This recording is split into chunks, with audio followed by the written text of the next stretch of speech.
Hi, Paul Slakis, Good News Broadcast, speaking to Dr. Harley Rotbart. Hi, Doctor. How are you? Good, Mr. Slatkus. How are you? Okay, good. Author of Germ Proof Your Kids. I asked the doctor, what kind of a doctor are you? And he said, I'm a pediatric infectious diseases doctor, which means I treat germs in kids. okay, all right. Do kids have more germs than adults? They do. You know, by the time we're adults, we're pretty much immune to lots of different germs that we're exposed to during infancy and childhood. So the average adult is sick many fewer days a year than the average child is. Okay. So to alleviate that concern, can parents do things? Can schools do things? What can they do here? Well, there's a protocol that I recommend. It's sort of the germ-proof approach to keeping your kids healthy, and it's an approach that emphasizes being prudent and practical, not paranoid. So that we don't want our kids living in a bubble. We don't want them wearing gloves, to go outside and play. But what we do want is we want to reduce the obvious sources of exposure to infection, and the approach is fourfold. First of all, immunizations. Secondly, personal hygiene, and that includes, of course, hand washing and cough and sneeze etiquette. The third principle is environmental hygiene, and that is those surfaces that kids come in contact with that could harbor germs should be disinfected both at home and at school. And the fourth overriding principle is listen to grandma, because what we were taught growing up and what grandma is teaching today is still right. And that is that if we get our kids exercising, make sure they have plenty of sleep, feed them a healthy diet with lots of vitamin C, and yes, even bundle up when it's cold outside, we can cut down by a third to a half the number of infectious days, the number of sick days that kids have every year because of germs. Okay, all right. I see here that Clorox is doing something nice. It's an involvement. There's a guy named Danny Gokey, right? Gokey, Sorry. Gokey, uh-huh. And what did he do? Well, Danny Gokey was a finalist on American Idol, and has a very compelling story. He's really a lovely young man, 29 years old, I think, and I think what happened is he finished third in the American Idol competition last year. He was really a fan favorite, and he has a great backstory because tragically, on the eve of his tryout for American Idol, he lost his wife, and she died due to heart disease, and he started a foundation called Sophia's Heart Foundation, which the Clorox Company and Danny Gokey together are supporting in a very unique way. Clorox has commissioned a song, and the song is about keeping kids healthy and about not missing the big moments of kids' lives. Danny Gokey tells the story of how many people got sick due to flu and common colds during the finals, semifinals, quarterfinals of American Idol, and ended up having to either miss their tryouts or their performances, or underperform what they could have.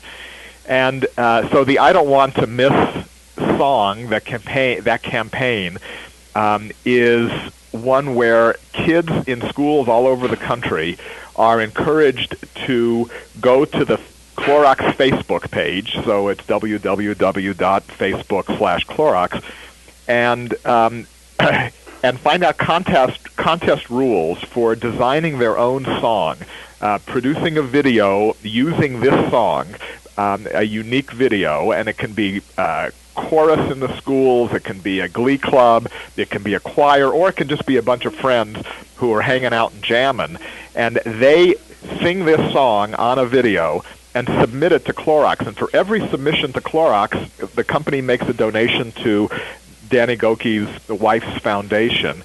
And the successful winner of this contest will have the school rewarded by a personal appearance by Danny Gokey, who will come and teach a music class at the school. So it's kind of an intermingled contest where Clorox is promoting good health and good hygiene, and Danny Gokey is promoting reduction of number of cases of flu and not wanting to miss important days, American Idol days in their lives, and the two of them together are supporting Danny's wife's heart foundation.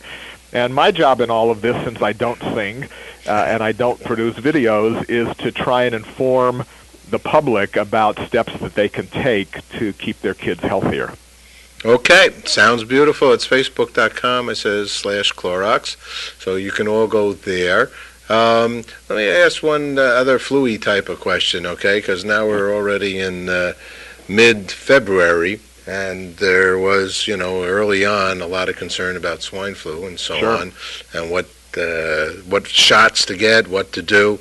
Well, for children now, what do you suggest? Any more? If they didn't take them, don't take them, do take them? Well, we're actually in a really uncharted waters because, as you pointed out correctly, we just went through the swine flu or the H1N1 epidemic, and that appears to be on its way out, almost gone.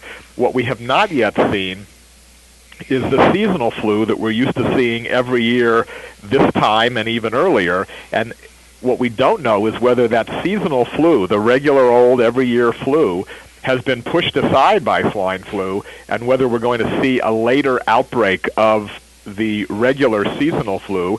The other thing we don't know is whether there will be a third wave of swine flu. Remember, there were two. It began in the spring of '09, and then there was a second wave in the fall of '09 when kids went back to school. And what people don't know is, will there be yet a third wave, or maybe this year's seasonal flu will instead come back as swine flu again. So the recommendations currently from the government and from all of us in the field is that there's plenty of vaccine, and kids over the age of 6 months should get both flu shots. And even though we don't yet know whether there'll be a third wave of swine flu, and we don't yet know whether seasonal flu has been pushed out or will come back with a vengeance in March or April, we are recommending that kids get both flu shots. As always, we ask parents to talk with their kids' doctors. If the doctors would prefer, for example, to read the tea leaves for another few weeks, see what the prognosticators at the CDC are saying regarding flu reappearance, that's okay, but that requires a lot of attention on the part of doctors, and the easiest and most convenient thing to do is get the kids immunized and put it out of their heads. Okay, last question. What's good news for you, Dr. Rotbart?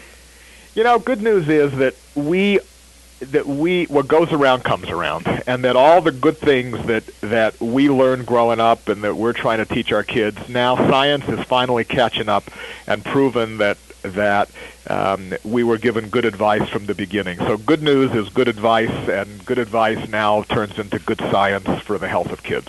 Okay, thank you very much. Pleasure speaking with you again here, and everybody go there. It's a good cause, and a donation will be made to this Sophia's Heart Foundation, and thank you, Clorox, for doing that. And thank you, Doctor, for speaking with us and sharing. Thanks. Thank you, sir. Okay, bye-bye. Bye.